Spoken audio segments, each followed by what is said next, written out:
పట్టాలి చిల్ల స్థలాలు కేటాయించకుండా అధికారులు ప్రజాప్రతినిధులు కాలయాపన చేస్తున్నారంటూ జర్నలిస్టులు మండిపడ్డారు. పాలకుల తీరును నిరసిస్తూ జయశంకర్ జిల్లా కేంద్రంలో జర్నలిస్టులు రిలే దీక్షకు దిగారు. 2-3 రోజుల్లో స్థలాలు కేటాయించకపోతే అమరణ దీక్షకు సిద్ధమంటూ హెచ్చరించారు. ఇళ్ల స్థలాల కోసం జయశంకర్ జిల్లా కేంద్రంలో జర్నలిస్టులు చేస్తున్న రిలే నిరాహార దీక్షలు 31 రోజుకు చేరుకున్నాయి.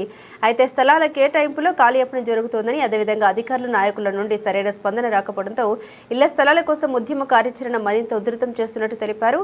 2-3 రోజుల్లో ఇళ్ల స్థలాలపై అధికారులు ప్రజాప్రతినిధుల నుండి సరైన స్పందన రాకపోతే ఎమ్మెల్యే క్యాంపు కార్యాలయాన్ని కలెక్టరేట్ను ముట్టడిస్తామని హెచ్చరించారు. అప్పటికి దిగి రాకపోతే అమరణ దీక్షలకు సిద్ధమని వెల్లడించారు. సో జనాల సమస్యల్ని వెలికి తీసి వాళ్ళ ప్రజల సమస్యల్ని ప్రభుత్వం దృష్టికి తీసుకెళ్లేటటువంటి జర్నలిస్టులంతా కూడా ఈరోజు ఒక దుఃఖంతో, ఒక బాధతో, ఆవేదనతో రోడ్డెక్కి దాదాపు 1 రోజులు గడుస్తుంది. అయినా కూడా ఒకవైపు అధికారుల నుంచి స్పందన లేదు, మరోవైపు నాయకుల నుంచి కూడా స్పందన లేదు. నాయకుల దగ్గరికి పోతే అధికారులపైన నెట్టేస్తున్నారు నెపం, మరోవైపు అధికారుల దగ్గరికి వెళ్తే వాళ్ళతోనే పని అవుతుందని చెప్తున్నారు. సో అందినట్టే అందరి ద్రాక్షలాగా మా భూములు ఈరోజు కోల్పోతున్నటువంటి పరిస్థితి. దాదాపు 2 సంవత్సరాలైంది. మా పట్టాలకు సంబంధించినటువంటి కాల పరిమితి కూడా గడుస్తున్నటువంటి పరిస్థితిలో కుటుంబ సభ్యులు కూడా ఇంట్లో అడుగుతున్నారు, ఏమైంది, ఇంకా 2 సంవత్సరాలైంది, మన జాగ ఎప్పుడు వస్తుంది, మన ఇళ్ల స్థలాలు ఎప్పుడు వస్తాయి, మనం ఇల్లు ఎప్పుడు కట్టుకుందాం, ఇంకా ఈ కిరాయి కొంపలల్లో ఎన్ని రోజులను ఉందామని చెప్పేసి ఒక ఆవేదనతో వాళ్ళ కుటుంబ సభ్యులు అడిగినప్పుడు మరి ఒక దుఃఖంతో రేపు వస్తుంది కావచ్చు, ఎమ్మెల్యే గారిని కలిసినాం, ఇక రేపు మాపు వస్తుంది కావచ్చు అని చెప్పేసి, ఇంకా 10 రోజులలో అవుతుంది కావచ్చు అని చెప్పేసి ఇట్లా అంటే ఇంట్లో కూడా సమాధానం చెప్పలేక సిగ్గుతో తలదించుకునేటటువంటి పరిస్థితి ఈరోజు మా దాదాపు 37 మంది జర్నలిస్టులకు తలెత్తుతా ఉంది. సో ఇది ఎంతో ఆవేదనతో చెప్తున్నటువంటి మాటలు. సో అధికారులు కావచ్చు, నాయకులు కావచ్చు, మరి ఆ కారణం ఏదైనా కూడా దాటవేసే ధోరణిని ఇప్పటికైనా మానండి. దాదాపు 1 రోజులుగా రోడ్డుపైన జర్నలిస్టులు రోడ్డెక్కి ఈరోజు నిరసన గళాన్ని వినిపిస్తున్నారంటే అది కూడా తమ పొట్టకుట్టి కోసం, అదేవిధంగా తమకు సంబంధించినటువంటి జాగర కోసం. ఇదేది గొంతమ్మ కోరికలు కాదు. ఇంతకుముందు మా స్నేహితులు చెప్పినట్టు, మన జర్నలిస్టు మిత్రులు చెప్పినట్టు, ఇది కేవలం మా హక్కు కోసం పోరాటం. ఇది మీరు ఇచ్చే భిక్ష కాదు, ఇది మా హక్కు. జర్నలిస్టులకు సంబంధించి సాధించాల్సినటువంటి ప్రధానమైనటువంటి డిమాండ్ ఇది. కాబట్టి మేము ఒక్కటే, మా గళం ఒక్కటే వినిపిస్తున్నాము. దయచేసి దండం పెట్టి కూడా వేడుకుంటున్నాము. నాయకులారా, అధికారులారా, ఇప్పటికైనా స్పందించండి, మా యొక్క ఆవేదనను ఆలకించండి. ఇక్కడ కూర్చున్నది, రోడ్డు మీద కూర్చున్నది 37 మంది జర్నలిస్టులు కాదు, 37 కుటుంబాలు అని ఒక్కసారి ఆలోచించండి. మా పిల్లల యొక్క భవిష్యత్తు మీ చేతుల్లో ఉందని ఆలోచించండి. ఈరోజు అధికారుల టేబుల్ల కింద మా ఫైళ్లను ఇంకా నానబెట్టే ధోరణిని ఇప్పటికైనా విడిచిపెట్టి మా యొక్క ఆవేదనను ఆలకించండి.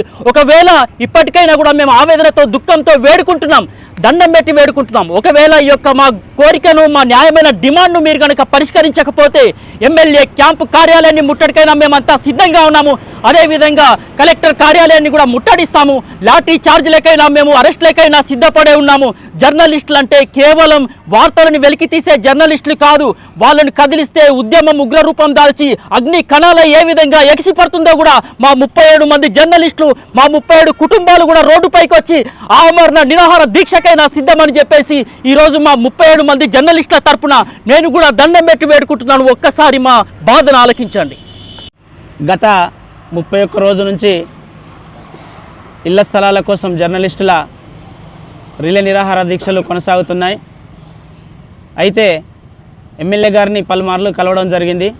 కానీ ఎమ్మెల్యే గారు కలెక్టర్ గారికి చెప్పడం, కలెక్టర్ గారు ఆర్డీఓ గారు, ఓ ట్రయాంగిల్ నడుస్తుంది. 31 రోజు నుంచి రిలే నిరాహార దీక్షలు చేసినా కూడా అధికారులు కానీ, నాయకులు కానీ స్పందించడం లేదు. ఇలాగే కొనసాగితే కనుక అందరం ఒక్కతాటి మీదకి వచ్చి 37 మంది మీ ఒక్కటై ఎమ్మెల్యే గారి క్యాంప్ ఆఫీస్ ముట్టడిస్తాం, కలెక్టర్ గారి ఆఫీసును కూడా ముట్టడిస్తాం. మా కుటుంబ సభ్యులతో వచ్చి వంట వార్పు కార్యక్రమాలు చేసి రోడ్లన్నీ దిగ్బంధం చేస్తాం. పిల్లలతో సహా వచ్చి అర్ధనగ్న ప్రదర్శన, ఇలాంటి కార్యక్రమాలు ఉంటాయి. వెంటనే మాకు స్పందించి మా ఇళ్ల స్థలాలు కనుక మాకు కేటాయించి, మాకు ఎక్కడ భూమి ఉన్నదో చూపించి పట్టాలను పునరుద్ధరించకపోతే కనుక ఎమ్మెల్యే గారి క్యాంప్ ఆఫీస్ ఖచ్చితంగా రేపు ఎమ్మెల్యే గారి క్యాంప్ ఆఫీస్ని ముట్టడించడానికి మా 37 మంది నిర్ణయం తీసుకున్నాం. ఖచ్చితంగా దీనికి జర్నలిస్టు సంఘాలన్నీ సహాయ సహకారాలు అందించాలని కోరుతున్నాం.